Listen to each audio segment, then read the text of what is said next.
Welcome in. All right, so here's a neat example. So it relates back to actually a healthcare example related to a sample of blood and the calculation of pH levels and pOH levels.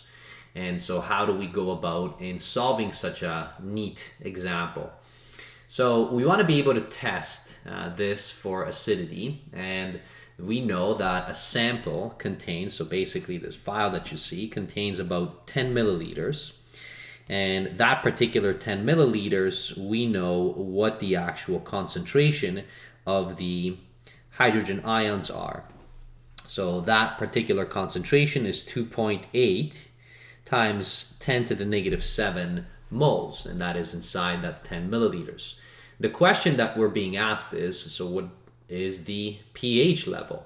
Okay, well, in order to be able to find that, so we may recall, or you may recall, that if you're working with pH and pOHs, then, something to keep in mind is that if we want to know what the concentration is, this relates back to being equal to negative of the pH level. So we're after this right here. We want to know what the pH level is, and we want to figure that out from the concentration.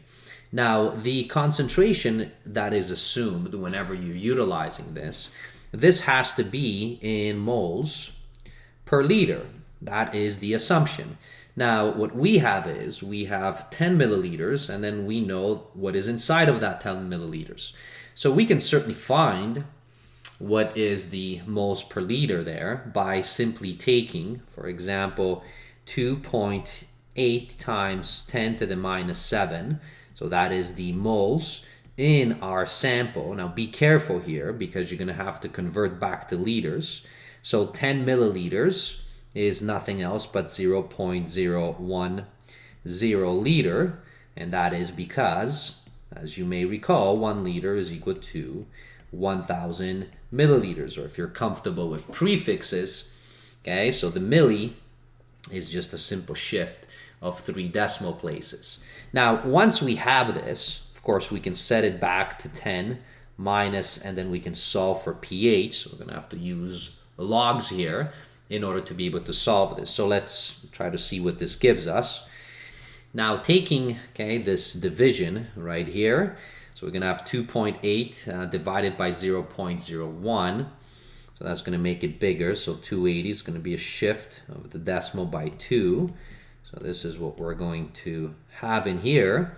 And that is equal to, I'm going to drop the units there. So 10 to the negative pH. Now, if you want to solve for this, so this right here, you can take the log of both sides. So this is going to be log of this whole thing. So 280 times 10 to the minus 7. Right? This is log the base 10. And now if you do the same thing over here and you take the log of base 10, this exponent is going to drop off. So this is going to fall behind because if you take the log of that side, so this is what you have. And this is just simple property of logs. So if the base is the same there, so this right here just falls off, and then this as an exponent falls to the front. So that's what we have right there.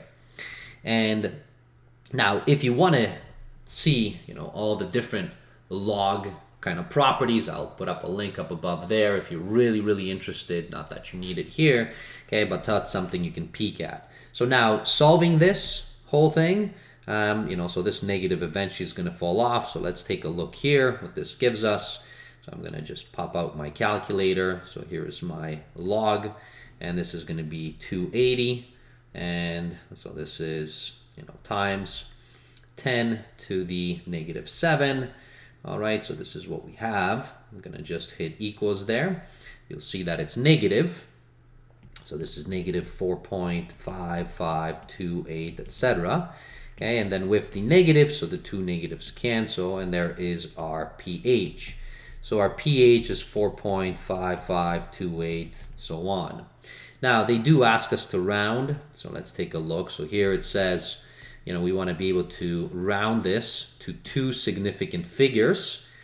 Now, if you forget about significant figures and how to round, I'll put up a link up above there with sig figs. I think it's kind of useful. So 2 sig figs, so that means, so we would have 1 and 2 sig figs, so that means rounding this off, this would have been 4.6. So that is the pH that we would have for this example. So that's part A. Now for part B, well, this one is not very difficult once you do have your pH, or vice versa. So you may recall that if you want to find out pOH, that is nothing else but simply 14 minus the pH. So within here, so 14 minus the 4 point, and I'm going to leave these, okay, in here. Okay, so I'm not going to use the rounded result. I'll just use that. Not that it will probably matter for us in here, but you can take 14 minus, so 4.5528, and you can put more decimals if you like, although it's unnecessary as we're going to be rounding this off. So this is going to be equal to 9.4472, etc. And again, so rounded to 2 sig figs, so that's going to be 9.4, which would have been the same thing if we substituted 4.6. But, okay, this is just in case we want to ensure that the rounding is all correct. All right, so that's how you would solve this example. So it's not a super complicated example. Just be careful as you are taking in, and you have to find kind of the moles per liter. So I guess the molar mass of this thing that we would have, molar concentration that we would have, okay, within this example. So that's about it. All right. So yeah, I hope that you found this useful. Thanks for watching. We'll see you in a future video. Bye, everybody.